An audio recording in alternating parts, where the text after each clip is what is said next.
ایسی قیاس آرائیاں ہو رہی ہیں کہ حکومت کوئی آئینی ترمیم کرنے کا ارادہ رکھتی ہے، اور اس سلسلے میں جو کل ہفتہ شروع ہونے والا ہے یہ بڑی اہمیت کا حامل ہے، کیونکہ کل قومی اسمبلی کا اجلاس بلایا جا رہا ہے، پرسوں سینٹ کا اجلاس بلایا جائے گا، اور اس کے بعد پارلیمنٹ کا مشترکہ اجلاس بلانے پر بھی حکومت غور کر رہی ہے۔ لیکن عطا تاڑہ صاحب نے جب اس بارے میں لب کشائی کی ہے تو ان کا کہنا ہے کہ عدلیہ سے متعلق آئین میں کوئی بھی ترمیم زیر غور نہیں ہے، اور امکان بھی بہت کم ہے کہ شاید مشترکہ اجلاس بلایا جائے۔ تو ہونے کیا جا رہا ہے؟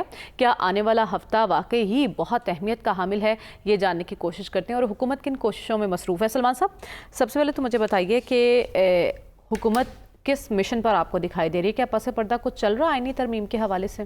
دیکھیں، پس پردہ تو چل رہا ہے، لیکن میں آپ کو پورے وثوق سے ایک بات کہہ سکتا ہوں کہ وہ جو آپ پارلیمنٹ کا جوائنٹ سیشن کہہ رہی ہیں نا، وہ اگست میں نہیں ہوگا۔ اچھا۔ البتہ کل جو قومی اسمبلی کا سیشن ہے اس میں کچھ ترامیم آ رہی ہیں، اور ان ترامیم کا تعلق جو ہے اسلام آباد کے بلدیاتی سسٹم کے حوالے سے، اور بلدیاتی سسٹم کے حوالے سے آپ کو یاد ہے کہ میری شروع سے ایک ریزرویشن رہی ہے کہ کبھی الیکٹڈ حکومتیں یہ نہیں کرواتی، اور مجھے یاد ہے کہ یہ دسمبر 2022 میں ہونے تھے، اور پھر ایک ترمیم لا کر کہ جی 100 سے 125 اراکین ہوں گے، وہ ملتوی کر دیے گئے تھے۔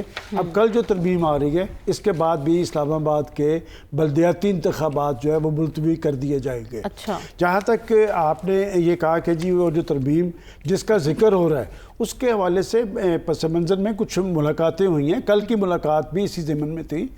دیکھیں، حکومت اس وقت یہ اعلان کرے گی جب ان کے پاس سے نمبرز پورے ہوں گے، کیونکہ یہ بڑی سگنیفیکنٹ ترمیم ہے، اس کے لیے 2 تہائی اکثریت درکار ہے۔ یعنی آپ کہہ رہے ہیں مولانا کی ہاں کا انتظار کیا جا رہا ہے، اور اس کے بعد مولانا صاحب بہت کچھ سوچ سمجھ کے فیصلہ کریں گے۔ میں نے کل بھی کہا تھا کہ مولانا صاحب کے پاس آپشن تو بہت سارے ہیں، لیکن وہ اپنے اعتماد اور اپنے اعتبار کو ٹھیس نہیں پہنچنے دیں گے، اور وہ کسی لاجک سے ہی کوئی بات کریں گے۔ البتہ وہ ایک ذہین سیاستدان ہیں۔